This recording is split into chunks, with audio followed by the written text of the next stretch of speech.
début, il y avait le désir, qui était la première graine de l'esprit.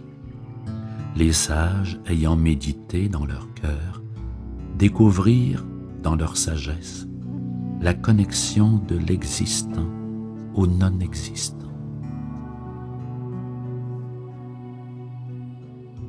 Hymne de la création, Rig-Veda.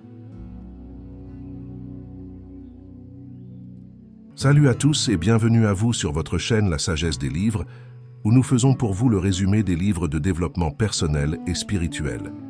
Aujourd'hui, allons à la découverte de la 5e loi du succès, tirée du livre Les 7 lois spirituelles du succès de Deepak Chopra, la loi de l'intention et du désir. Restez avec nous pour explorer comment cette loi peut transformer nos aspirations en réalité.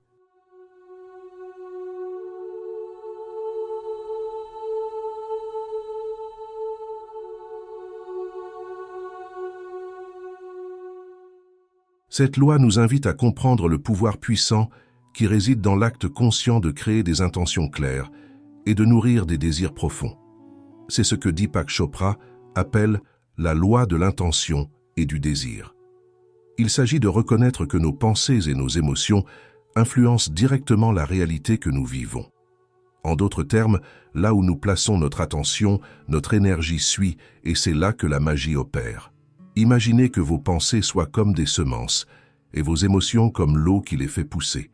La loi de l'intention et du désir nous encourage à semer des pensées positives et à arroser nos aspirations avec des émotions profondes. La loi de l'intention et du désir nous enseigne l'art de l'attention consciente. C'est prendre le temps de clarifier ce que nous voulons vraiment dans la vie et de diriger notre énergie vers ces aspirations.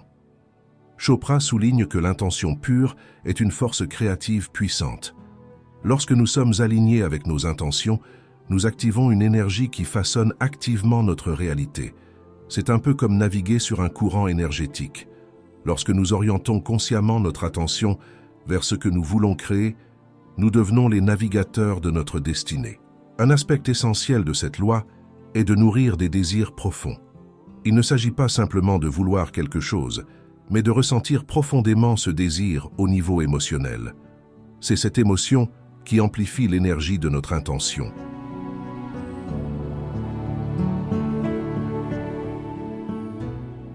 Comment pouvons-nous appliquer la loi de l'intention et du désir dans notre vie quotidienne? Commencez par prendre le temps de réfléchir à ce que vous voulez vraiment dans la vie.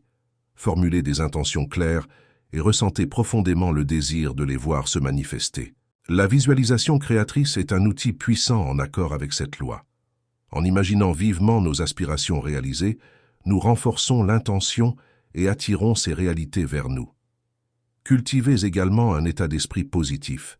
Évitez de vous attarder sur ce que vous ne voulez pas et concentrez-vous activement sur ce que vous voulez créer. C'est là que réside le pouvoir de la manifestation. Voici quelques conseils pratiques pour incarner la loi de l'intention et du désir au quotidien. 1. Pratiquez la méditation. La méditation peut vous aider à clarifier vos intentions et à calmer l'esprit. 2. Tenez un journal. Écrivez vos intentions et vos désirs dans un journal pour les clarifier. 3. Soyez conscient des pensées. Surveillez vos pensées et assurez-vous qu'elles sont alignées avec vos aspirations. Utilisez des affirmations positives pour renforcer vos intentions. 4. Visualisez votre succès. Prenez le temps chaque jour pour visualiser vos succès futurs. Soyez reconnaissant pour ce que vous avez déjà, créant ainsi un espace pour recevoir davantage.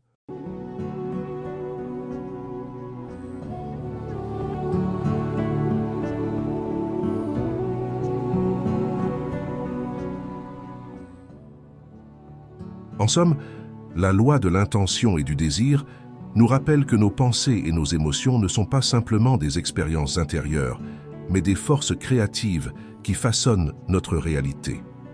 En clarifiant nos intentions et en nourrissant des désirs profonds, nous activons une énergie puissante qui nous guide vers la manifestation de nos aspirations.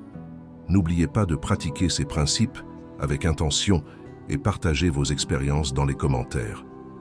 N'oubliez pas de liker cette vidéo si elle vous a été utile. de vous abonner et de partager vos réflexions sur la loi de l'intention et du désir. Merci d'avoir exploré avec nous ce concept fascinant. À bientôt pour un prochain résumé sur la sagesse des livres.